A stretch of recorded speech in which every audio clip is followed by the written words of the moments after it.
You're watching Telecom TV from the ETSI Summit on 5G. And I'm joined now by Marcus Brunner, who is Head of Standardisation at Swisscom. Marcus, thanks for talking to us on Telecom TV. What is Swisscom's interest in the development of the 5G standard? Yeah, it's a very good question. As an operator, we stand a bit far away from what's really going on in standardization. We don't have the capability of going very deep into the discussion, but we naturally need to understand what's going on. The biggest issues we really have is that we have areas like trains and things like that where we really have a problem today. So we basically would like to bring in at least these requirements on use cases where we see we need some solutions which we don't have today, and bring that forward. So our small use case is probably a bit at the edge of what everybody else is doing. Mainstream looks like going well so far. So how far can operators contribute towards the standardization process? We need to naturally start preparing ourselves for the operation of this new technology. Specifically, the higher frequency discussion and the massive machine-to-machine things have quite a number of operational challenges we not understand at all so far. So we need to start preparing ourselves. So just in that sense, we need to understand where things go, what other people talk about, and so on. Being part of the discussion, but don't have too much involvement in the specifications in that sense. Because inevitably this will affect operators' business models and investment plans. Yes, it already starts now with making strategic choices on, for example, turning off 2G. Common strategic discussion on the IoT machine-to-machine space. I mean, there is already stuff out there now, and we start deploying things now. But we know then 5G comes in as well, so we need to be very much aware of what's going on to have this decision being made the right way, we hope, at that point in time. So how is the move to a more software-based architecture affecting things? The business is probably, for the telecom software part, the business probably not as much affected as in other areas. Swisscom is in a very good, fortunate situation that we do IT for quite some time. So we have IT skills, software skills already in-house to a certain degree. But the departments in the networking departments, that's a hard thing. So transforming there from a more hardware business to a more software business is a very hard thing. It affects heavily also the OSS, BSS systems.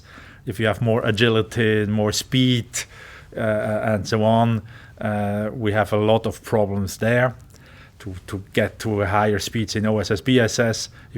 We are used to have a few large-scale products in the networking space out in the market. Now we talk about having weekly new products coming in. Many of the IT systems are not able to cope with that.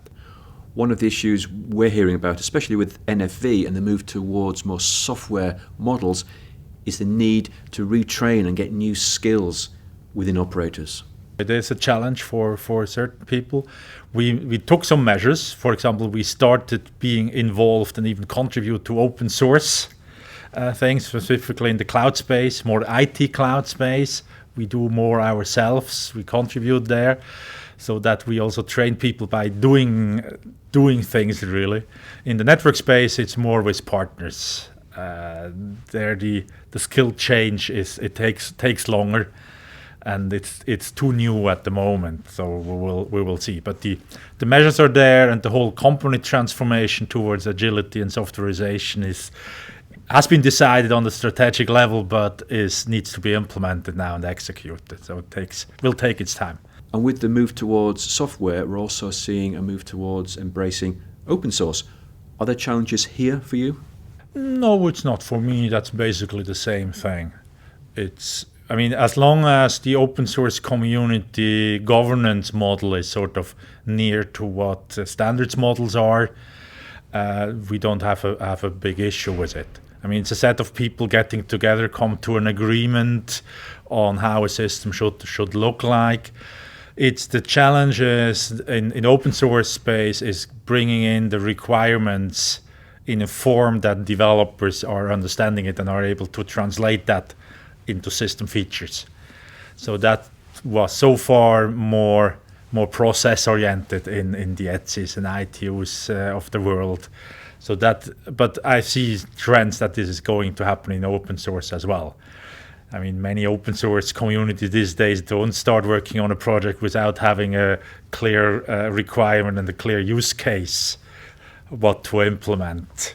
They are lost otherwise as well. So I don't see there is too much of a difference.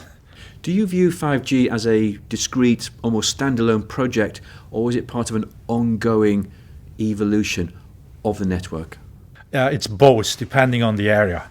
So on the network infrastructure, we see it much more as an evolution, like adding higher frequencies, adding more capabilities, having more flexibility in the infrastructure, because we don't know what the use cases are in 10 years.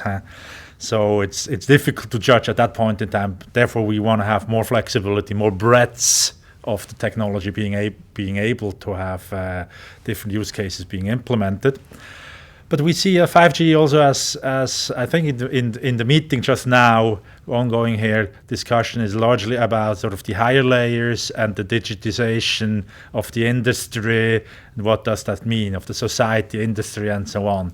So there's a bigger picture, and I'm not sure whether I should we call it then 5G or not. And in Switzerland, we more talk about digitization of industries and society than on 5G.